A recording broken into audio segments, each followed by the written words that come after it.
Bismillahirrahmanirrahim. Assalamualaikum warahmatullahi wabarakatuh.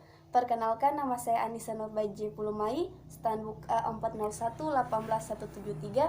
Saya dari kelas D, PGSD angkatan 2018. Di sini saya ingin memenuhi tugas dari mata kuliah kebijakan pendidikan. Nah, pada kesempatan ini saya akan menjelaskan sedikit dari 3 materi yang diberikan kepada kami, yaitu yang pertama formulasi kebijakan, yang kedua ada komponen-komponen formulasi kebijakan, dan yang ketiga ada proses formulasi kebijakan. Ya, yang pertama ada formulasi kebijakan. Formulasi kebijakan sebagai bagian dalam proses kebijakan.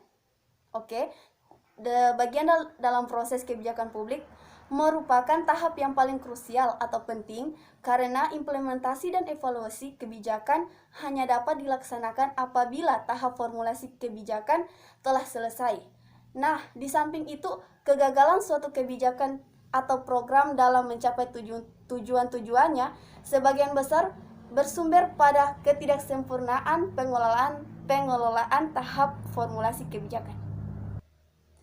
Itulah sedikit yang bisa saya jelaskan tentang formulasi kebijakan.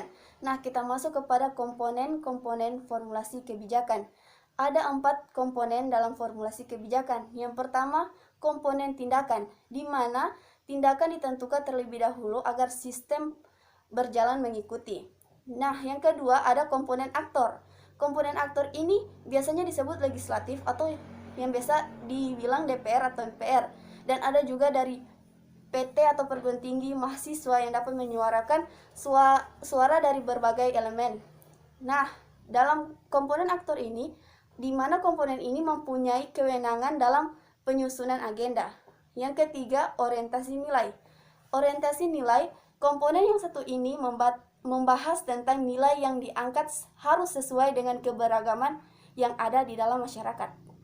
Yang keempat, yaitu lingkungan kebijakan.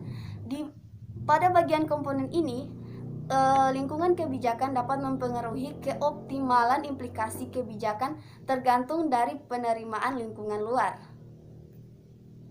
Selanjutnya yaitu kita masuk kepada materi yang ketiga, yaitu proses formulasi kebijakan.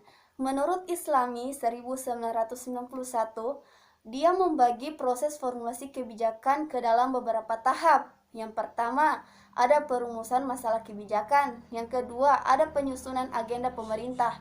Yang ketiga, ada perumusan usulan kebijakan. Yang keempat, ada pengesahan kebijakan. Yang kelima, adanya pelaksanaan kebijakan. Dan yang terakhir yaitu penilaian kebijakan. Itulah sedikit penjelasan saya tentang 3 materi tadi. Apabila ada kekurangan, saya mohon maaf. Wabillahi taufiq wal hidayah. Wassalamualaikum warahmatullahi wabarakatuh.